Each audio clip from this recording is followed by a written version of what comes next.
Henri Weber, bonjour. Bonjour. Et merci d'avoir accepté notre invitation cet après-midi. Vous êtes sociologue israélien, membre depuis 1966 du kibbutz Yechia. Vous avez également travaillé à la Fédération des kibbutzim et vous avez récemment publié aux éditions de l'Aube un livre intitulé La gauche en Israël, un livre construit autour d'un dialogue que vous menez avec votre petite fille, Shai, dont la curiosité est, semble-t-il, l'une des grandes qualités. Une question majeure occupe la dite Shai. Qu'est-ce que ça fait à l'homme viscéralement de gauche, qui est son grand-père, d'être accusé parfois par une certaine droite d'être un traître à la cause sioniste, de pactiser indirectement avec les ennemis d'Israël, entendez en particulier les Palestiniens. Alors, Henri Weber, à votre avis, pourquoi la gauche, pourquoi l'idée de gauche n'est plus populaire aujourd'hui, ne l'est plus aujourd'hui en Israël? Ah oui. Bon, déjà, je voudrais dire que mon livre en hébreu s'appelle « La gauche expliquée à ma petite fille ». Ce qui est quand même différent du titre français, mais en France, ce titre-là est breveté. Donc, ils vont complètement changer le livre. Et le titre du livre, et donc on parle de la gauche en Israël. La gauche en Israël a une longue histoire. En fin de compte, les pionniers de la deuxième et la troisième Aliyah, c'était des socialistes, des sionistes socialistes qui...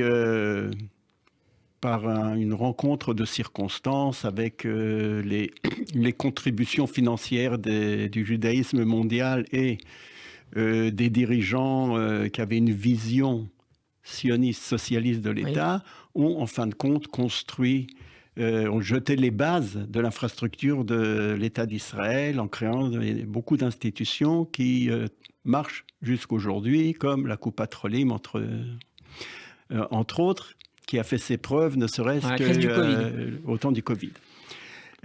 Voilà. Mais depuis, il y a eu une longue évolution et j'essaye de montrer les différentes étapes qui ont accompagné le déclin de la gauche. D'ailleurs, quand on regarde le nombre de députés à chaque élection, on voit que de la majorité absolue jusqu'au début des années 70, ils sont arrivés à 7 députés en 2020.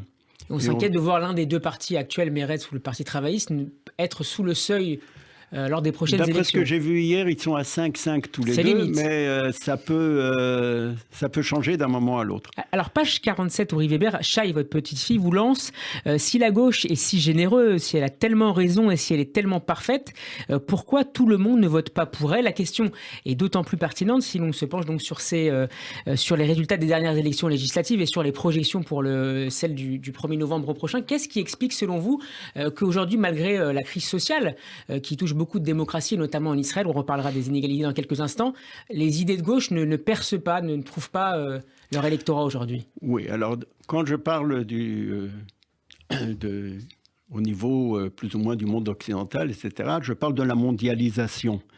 C'est-à-dire que la mondialisation qui a commencé il y a une vingtaine d'années a eu pour conséquence, avec la délocalisation des entreprises, avec la disparition de beaucoup d'emplois, etc., de créer un sentiment de peur d'un côté. D'un autre côté, elle a nivelé les différences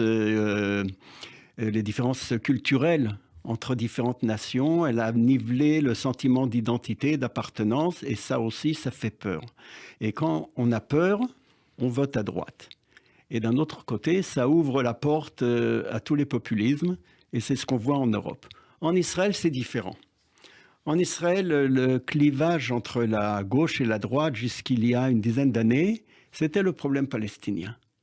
Alors on savait, la gauche, elle était prête, elle voulait engager des pourparlers, elle voulait arriver à des compromis, elle voulait faire avancer l'idée de 2 États indépendants, etc. Alors que la droite y était beaucoup plus réticente et elle disait la sécurité avant tout, et on n'a pas confiance et on a peur, etc. C'était ça le clivage entre la gauche et la droite. Et moi, je prétends que dernièrement, il y a ce clivage-là a beaucoup diminué. Il n'a pas disparu, mais il a beaucoup diminué. Et il y a un nouveau clivage que j'essaye de qualifier non pas un clivage politique, mais un clivage culturel. Il y a en fait en Israël 2 cultures qui se côtoient et ce qui est important, c'est de voir justement la dynamique que cela crée.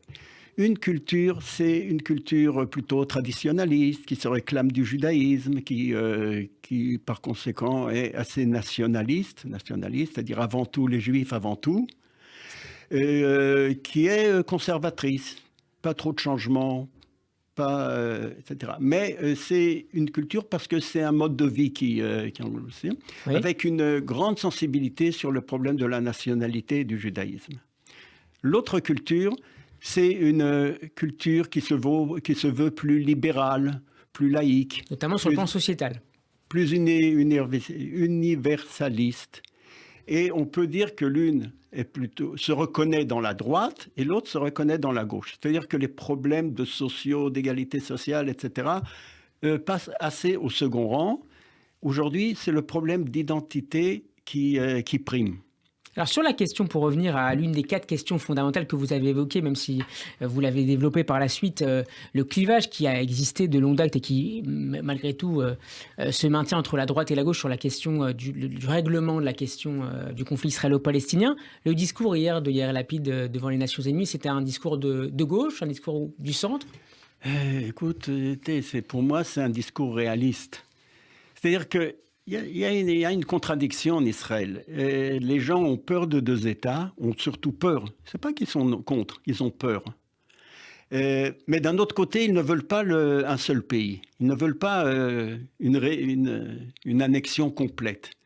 Donc, ils sont un peu entre les deux. D'un côté, on ne veut pas 2 États. D'un autre côté, on ne veut pas un seul pays. Donc, qu'est-ce qu'on fait ? Hier, je pense que le discours de Yair Lapid a eu l'avantage de dire on est prêt à 2 États, mais de bien préciser dans quelles conditions. On veut que ça soit un État pacifiste, on veut que ça soit un État sans armée, on veut que ça soit un État qui reconnaisse Israël comme État juif, qui ne soit pas hostile, etc., etc. Il a mis toute une liste de conditions à cette création de 2 États. Ça ressemble un peu au discours de Netanyahou en 2009, le fameux discours, même s'il était revenu par la suite dessus, avec des conditions posées à l'éventuelle création d'un État palestinien. Oui, écoutez, c'est le sentiment, à mon avis, de la majorité des gens en Israël, parce que les gens en Israël, ils appellent ça séparation. On veut la séparation des Palestiniens. C'est le fameux titre d'un livre d'Amos Oz. C'est possible. Mais en tout cas, ça semble moins menaçant que 2 États. 2 États, ça fait peur. Alors, on parle de séparation. Mais en fin de compte, ça revient au même.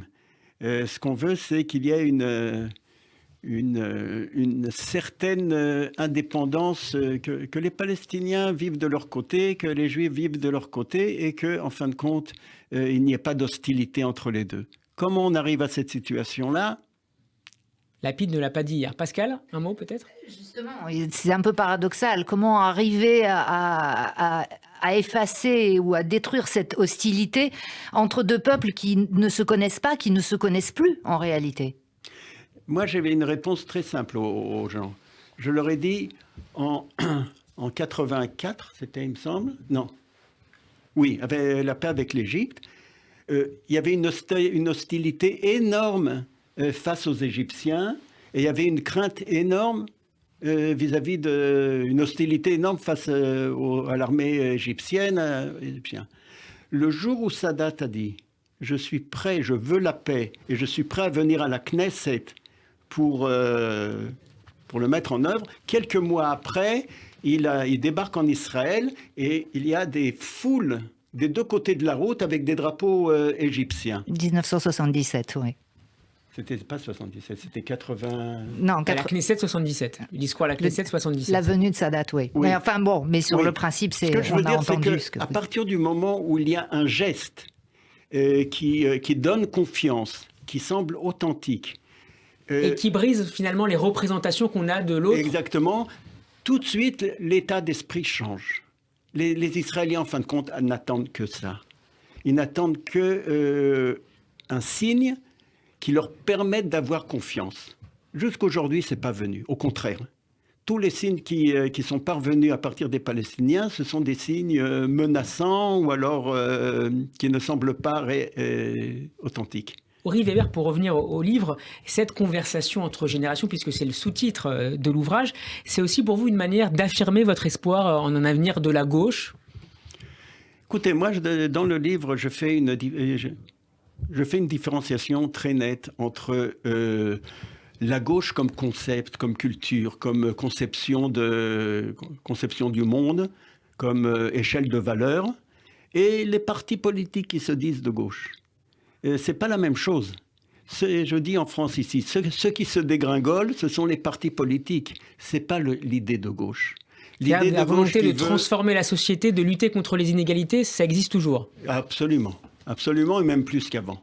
Améliorer la société, et puis c'est très juif. Tikkun Olam, c'est une invention juive. Alors justement, sur ce point, Uri Weber, de manière assez surprenante, en tout cas si on se réfère aux représentations qu'on pourrait avoir sur une certaine gauche ou le kibbutz, vous soutenez devant votre petite fichaille donc que l'idée de la lutte contre les inégalités a notamment pour source la Bible, le modèle social de la Bible et de la loi morale, donc la Mishnah est plus proche, écrivez-vous page 58, d'un État-providence que du libre marché et du libéralisme économique.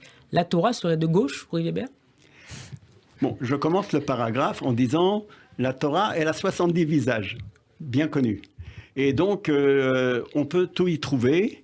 Et à mon avis, les gens de droite s'y retrouveront, comme moi, je me suis retrouvé dans des règles très social-démocrates.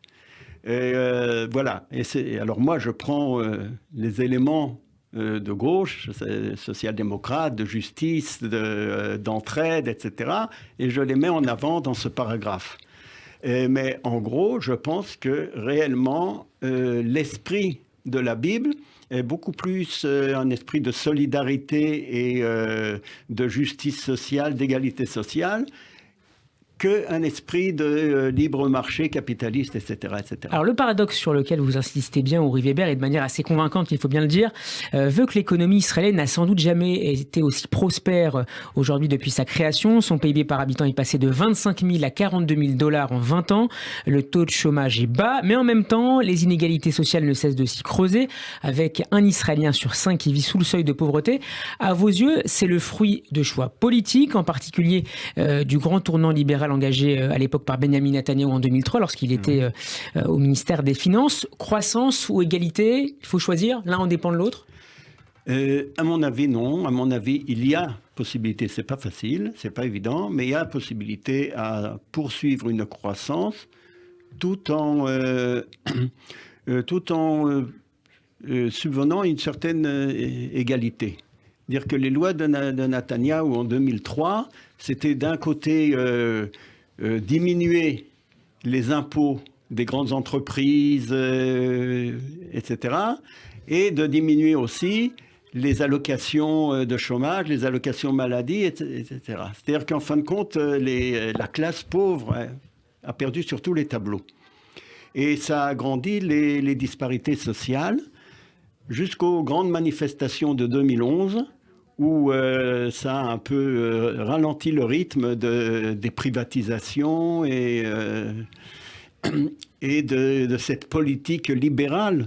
Qui a par ailleurs eu des résultats en termes de croissance et de développement, par ailleurs. Il y a eu cette croissance et développement. Je ne veux pas diminuer le rôle positif qu'a eu la politique de Netanyahou, mais elle était trop unilatérale en faveur des riches, et c'est à ce moment-là que sont apparus ce qu'on appelle en Israël les taïkonim, les grands industriels qui sont très riches, et c'est à ce moment-là qu'ils sont apparus. Il faut plus d'État en Israël? Je ne sais pas s'il faut plus d'État, mais il faut plus de services sociaux, et pour investir dans... Il y a un manque énorme dans l'éducation, dans les transports, dans la santé. Il y a un retard. Et cela se fait sentir, et cela fait des dégâts énormes au jour le jour. Parce qu'un des problèmes de la société israélienne, contrairement à l'Europe, c'est que démographiquement, c'est une société qui se développe rapidement. C'est-à-dire que chaque année, il y a près de 200 000 Israéliens de plus. Et alors 200 000 Israéliens, il faut de l'éducation, il faut des hôpitaux, il faut des transports. Et pour tout cela, c'est l'État qui doit le faire. Merci beaucoup, Uri Weber, d'avoir été avec nous. Je rappelle le titre de votre nouveau livre, je dois dire coécrit avec votre petite fichaille, Conversation entre générations. C'est publié aux éditions de l'Aube en collaboration avec la Fondation Jean Jaurès et avec la traduction de l'hébreu par Avner Lahav ou Lahav avec un He au milieu. Oui. Merci beaucoup à vous, Shana Tova, et à bientôt sur Radio J. Shana Tova.